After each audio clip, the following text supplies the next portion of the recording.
I have been spending millions of dollars for the past 3 years working to slow my speed of aging. Only reason I even did TRT was because he was like, I will oversee it. And it's a piece of tape you put on your nose. I think it's God's greatest creation.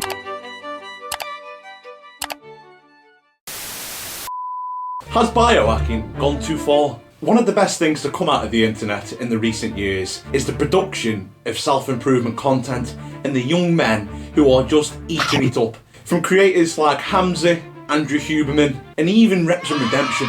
But like any movement online, negative or positive, you'll get a few shady characters, a few grifters involved. So first off, let's get straight into the obvious positives. A lot of these influencers have been promoting things like diet, exercise and sleep. Now we're not going to delve into these too deep. I'm sure you've seen mountains of that content before. You don't need scientific studies for these. Nature's proved this. Since the dawn of time, man's been keeping active, he's been eating healthy, with high fat, high protein diets. Then there's the next layer in biohacking. This is where some science comes in, because you are effectively using the creations of modernity to tackle the issues that have come from modernity. And modern problems require modern solutions. With the second layer of biohacking, you get things like saunas, cold plunges,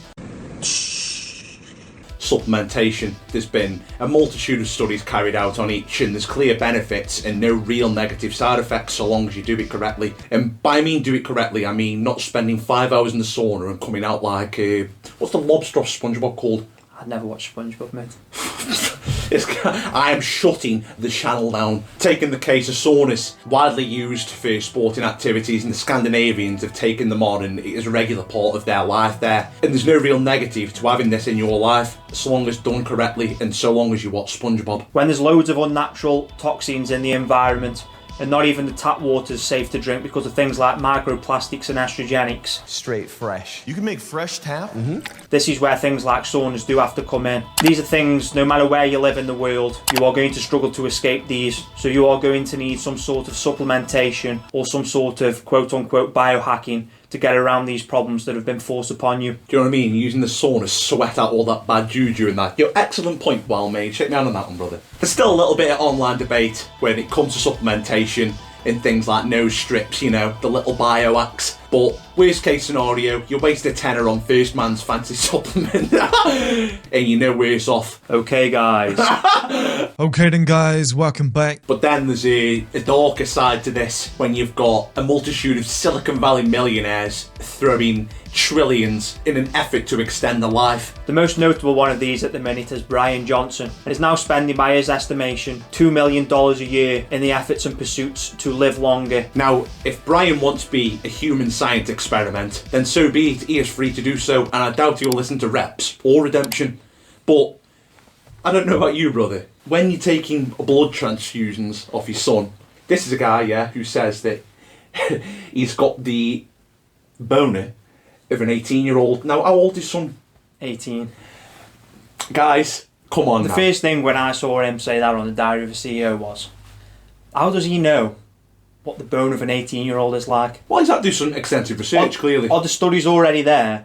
Or is he going out, part of that $2 million that he's spending a year, is he going to have to put 500,000 of that into peanut studies? The most high-value male, 18-year-olds in California, he's putting them all together. He's like, right lads, I need to test all of your boners so I can compare mine to yours. What sort of stuff would you think he would do to test a boner?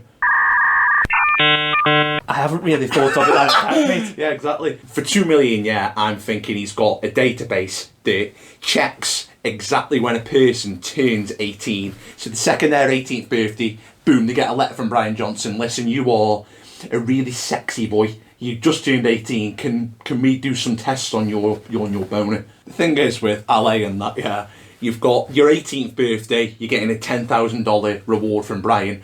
On your 12th birthday, Bohemian Grove are balling up. They're saying, yo, come. Now, we're clearly not millionaires. Look at how tired the drip is. Sam's got his coat from the 90s. I ripped up my nan's rug to make this. We need that drip, Arthur. Is this a lifestyle that you should aspire towards? There's clearly a push for all these millionaires to live this completely nihilistic lifestyle of putting everything aside to have a 4-hour morning routine where you take 150 pills and you've constantly got some lab coat nerd taking samples from you. Obviously, we've had a bit of a laugh and a joke at his expense at the start of this. Realistically, like I say there about the blood transfusions, there is something a lot more sadistic to what he's doing. Yeah, It's sadism. you are literally taking your young son's blood from him in order for you to live longer. That's just insane. It's absolutely crazy. People won't talk about Hollywood elite and go into all these things, but then they'll support this because their favourite self-improver supports Bryan Johnson.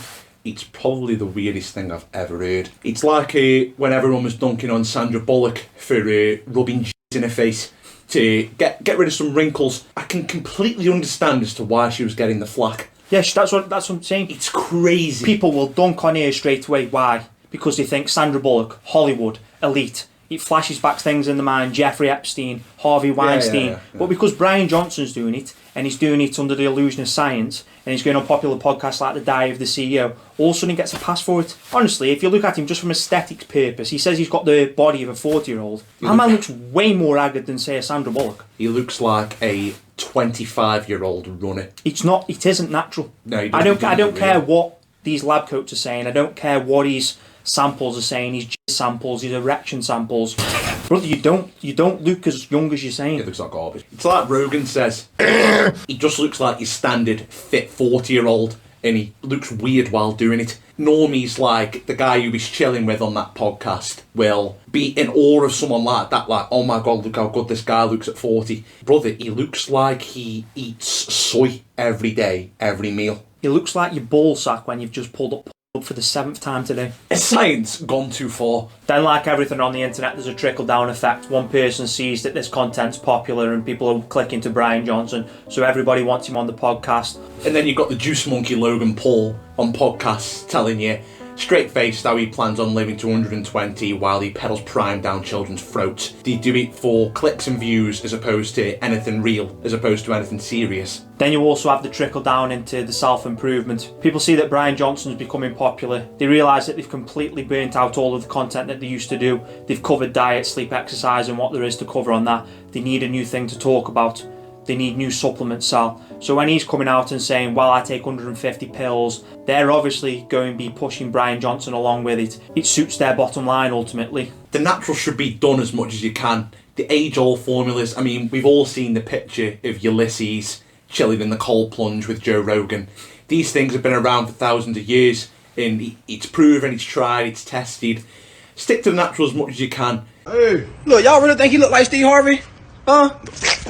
Hey, what's wrong with you?